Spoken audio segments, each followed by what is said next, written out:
오늘 본문을 보게 되어지면 조금 당혹스러운 행동, 내용이 등장하게 됩니다. 우리가 지난주까지 살핀 말씀은 하나였죠. 그것은 구원은 무엇인가 어떤 조건, 행위에 의한 결과가 아니라 예수 그리스도를 믿음을 통하여 주어지는 은혜다라는 것이었습니다. 그래서 그 은혜에 다른 어떠한 조건도 더하지 말고, 또 헬라인으로서 이방인들이 구원을 받게 될 때 그들에게 억지로 올무를 지게 하지 말아라 라는 결정을 내리게 되어졌습니다. 즉 그 결정에 따라 이방인들에게는 할례를 받지 않아도 되는, 그리고 온전하게 예수 그리스도를 믿는 믿음으로만 살아가는 길이 열려지게 된 것이죠. 그런데 오늘 본문을 보십시오. 오늘 본문을 보게 되어지면 3절에 갑작스럽게 할례에 대한 내용이 등장하게 됩니다. 그리고 또 4절에는 또 반대로 굳건하게 그 규례를 지켜라 라는 말씀이 등장하게 되어지죠. 즉 할례를 받지 않는 것이 그 당시 예루살렘에서 종교 지도자들이 결정한 중요한 사안이었는데, 어떻게 사도 바울이 그 말씀을 거절하고 마치 때를 따라 하나님의 말씀은 바뀔 수 있다라는 인상을 주듯 이렇게 행동을 할 수 있겠는가 하는 것이죠. 오늘 이 부분은 우리들에게도 참 주어지는 또 다른 문제이기도 하고 질문이기도 합니다. 어떻게 이럴 수 있을까 하는 것 말입니다. 그러나 여기에서 우리가 중요하게 생각할 것은 바울이 그 복음을 훼손시킨 것도 아니고, 그리고 변덕을 부리는 것도 아닙니다. 여기에 복음을 전하는 자는 어떠한 선택, 어떠한 태도, 어떠한 원리로 복음을 전해야만 하는가, 이에 대한 중요한 답을 주고자 사도 바울은 디모데에게는 할례를 행하게 하고, 그리고 각 교회에는 오히려 규례를 힘써 지키라라고 명령한 것입니다. 우리 이 두 가지를 살핌을 통해서, 그렇다면 복음을 증거하는 자들은 어떠한 태도로 복음을 증거해야 되는가, 이 부분을 함께 나누도록 하겠습니다. 먼저 첫 번째로는 복음을 위해서 나를 내려놓아야 된다라는 것입니다. 바울이 2차 전도 여행을 떠나면서 그 당시에 젊은 사역자, 제자라고 불렸던 디모데를 함께 동행하기로 결정을 합니다. 그런데 이 결정을 하고, 그리고 이 전도 여행을 시작을 한 이후에 진행을 하기 전에 어떤 일을 먼저 사도 바울이 행하냐면 디모데에게 할례를 행하게 한 것입니다. 왜 굳이 할례를 행했을까 하는 것이죠.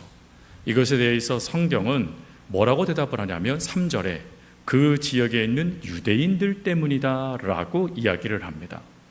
즉 그 주변에 있는 유대인들, 그들을 위해서 하나의 배려적인 선택을 한 것이 할례의 모습이었다라는 것입니다. 여기서 기억할 것, 이 할례가 구원의 어떠한 조건도 되지 못합니다. 단지 그 지역에 있는 유대인들에게 어떻게 하면 복음을 전할 수 있을까 고민하면서 디모데가 할례를 받게 된 것이죠. 그러면 조금 더 깊게 들어가서 할례, 왜 사도 바울은 수많은 율법들이 있는데 이 할례만을 디모데에게 행하게 했을까 하는 것입니다. 이것은 그 당시에 유대인들의 정체성이기도 했고, 또 하나님의 말씀을 지키는 표이기도 했습니다. 하나님은 아브라함부터 그 다음 태어나는 모든 이스라엘 백성들에게 언약의 표, 즉 할례를 행하도록 명령을 내리셨죠. 그래서 그 할례를 행한다라는 것은 하나님의 명령을 지키는 것을 의미했습니다. 그런데 바로 이 부분에서 디모데에게 문제가 발생됩니다. 이 당시에 유대에는 하나의 관습과 같은 게 있었는데, 그것은 어머니를 중요하게 여기는 거였습니다.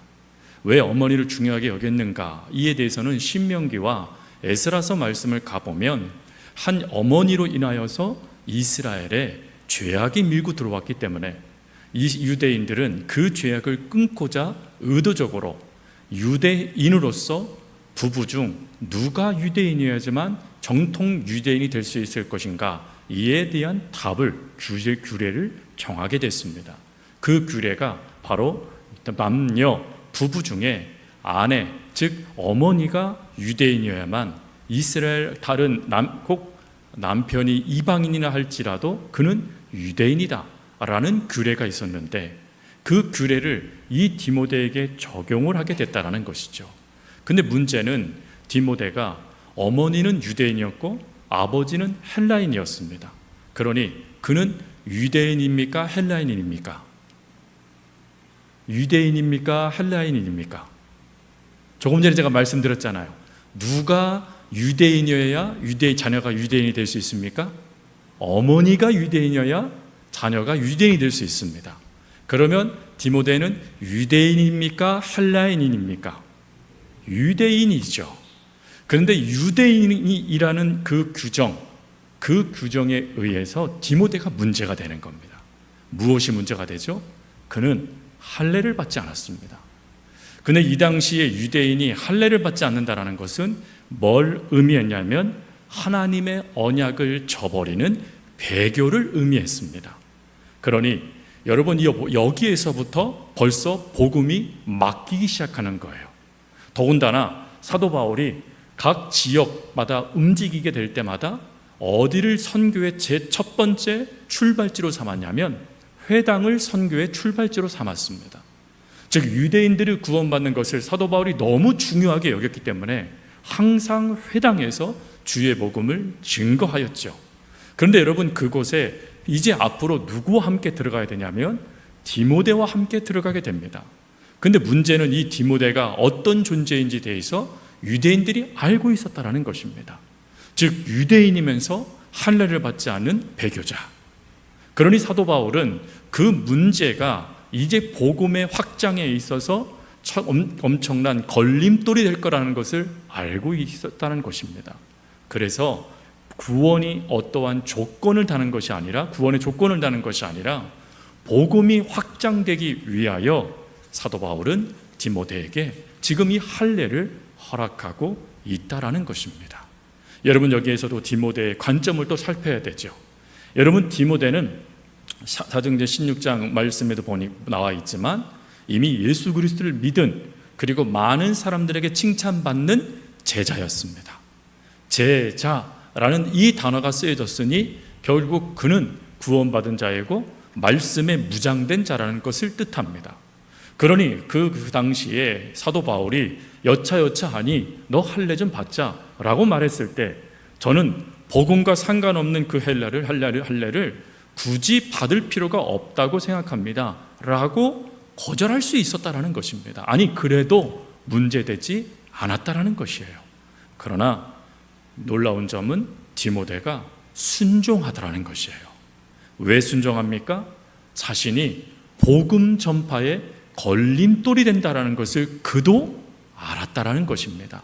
그래서 구원의 어떠한 조건을 위해서 할례를 받는 것이 아니라 복음이 더 편만하게 확장되어 줄 수만 있다라면 내 권리 이 모든 것들을 내려놓겠다 하여 그가 선택한 것이 바로 할례라는 것입니다. 사랑하는 성도 여러분, 왜 이와 같은 디모데의 이 모습이 귀한 모습이고 복음의 태도일까요? 이것을 사도 바울이도 이렇게 해석했습니다.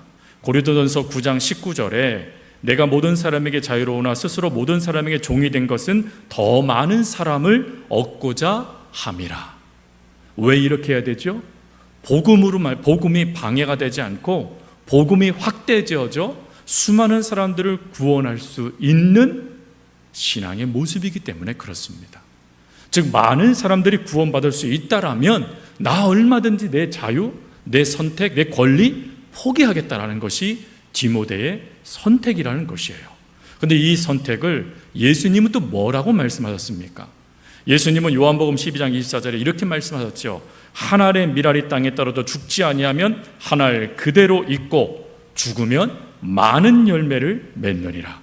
결국 나를 내려놔 주는 것, 내가 죽는 것, 내가 그 상대방을 위해서 사랑 가운데 내 권리를 포기하는 그것이 결국 그 영혼을 살리는 길이기 때문이라는 것이에요. 그래서 그 영혼을 살리기 위해서 하지 않아도 되는 할례를 지금 디모데가 행하였다라는 것입니다. 그러면 오늘 이 말씀을 우리에게 적용하면 어떻게 적용할 수 있을까요? 사랑하는 성도 여러분, 복음을 위해서 여러분들은 무엇을 내려놓으십니까? 상대방을 구원할 수만 있다라면 오늘 내가 내려놔야 될 것은 무엇입니까? 안타깝게도 우리는 내려놓는 것보다 오히려 더 움켜쥐는 것을 더 잘하는 게 우리의 모습이죠. 그러나 오늘부터는 다르셔야 돼요.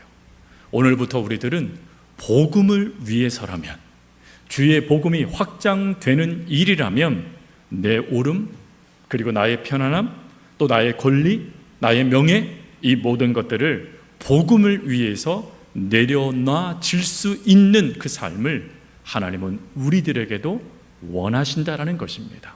그럴 때 그 모습이 열매를 맺는 길이 될 것이고, 그것이 주의 복음을 확장하는 역사의 출발점이 되실 것입니다. 그것이 첫 번째예요. 그리고 두 번째, 또 복음의 중요한 태도는 복음을 굳게 지켜야 한다라는 것입니다.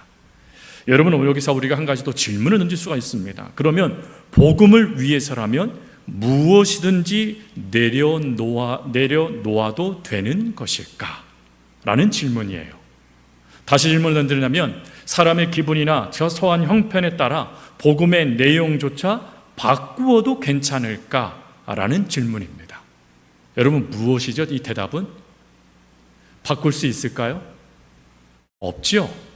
그래서 사도 바울은 결코 그럴 수 없다라는 그 주장을 분명하게 적습니다. 그게 4절 말씀이죠.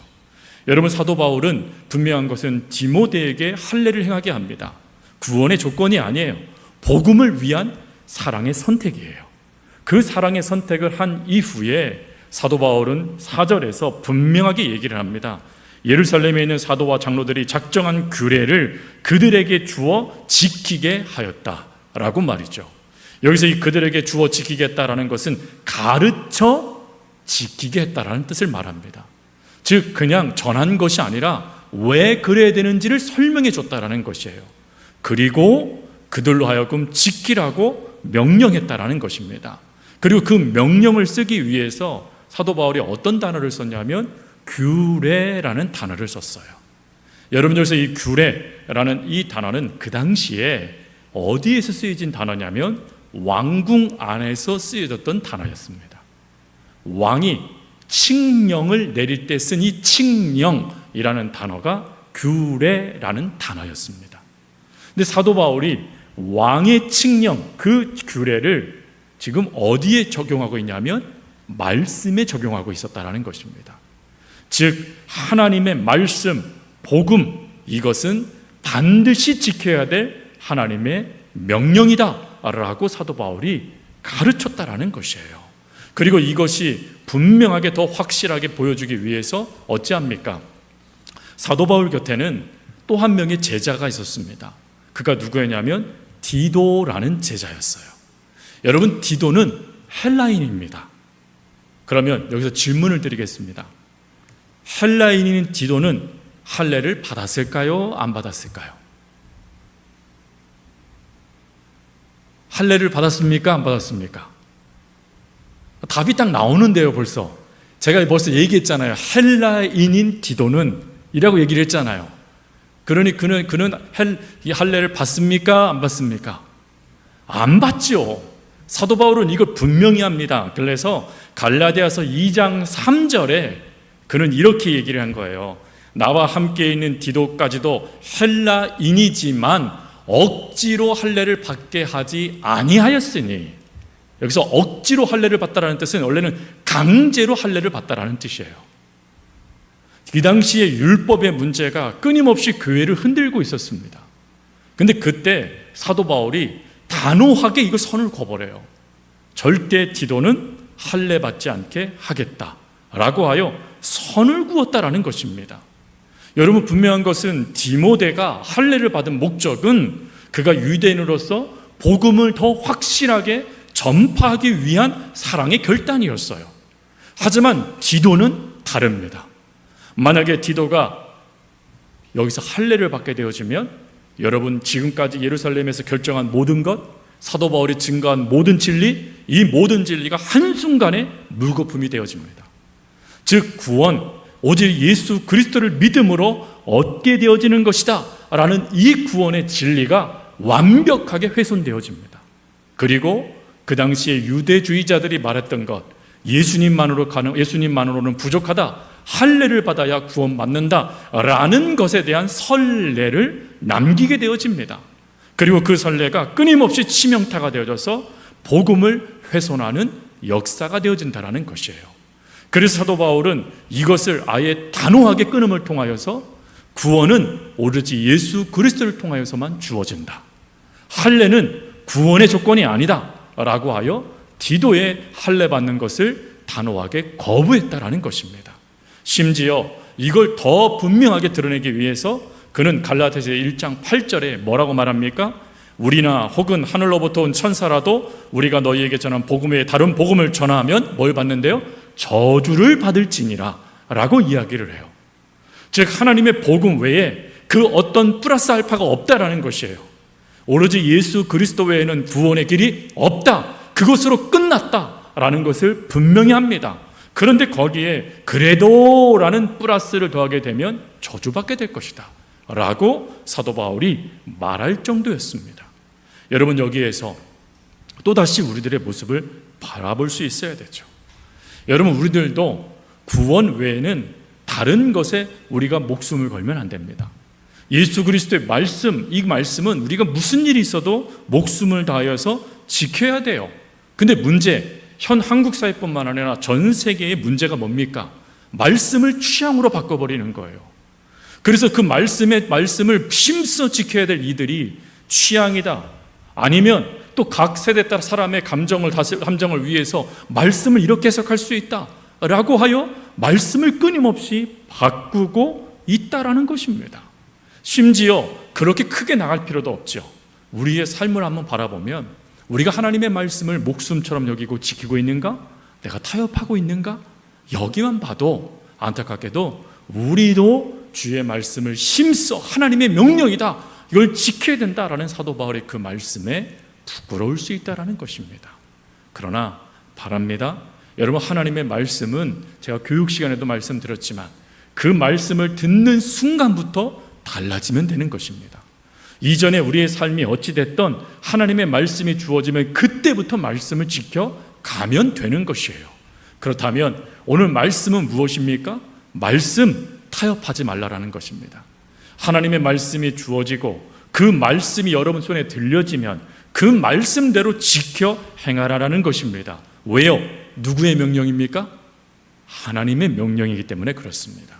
하나님의 명령은 반드시 지켜야 됩니다. 그리고 이것을 우리가 하지 못하면 안타깝게도 복음에 자그마한 틈이 발생되어지면 모든 것이 무너질 수 있기 때문에 우리는 어떠한 순간에도 우리가 내려놔야 될 것은 우리의 권리이지 복음이 아니에요. 그러니 복음, 하나님의 이 말씀, 이 진리는 우리가 무슨 일이 있어도 지켜 행해야 된다는 것입니다. 그러면 이렇게 할 때 하나님은 어찌하실까요?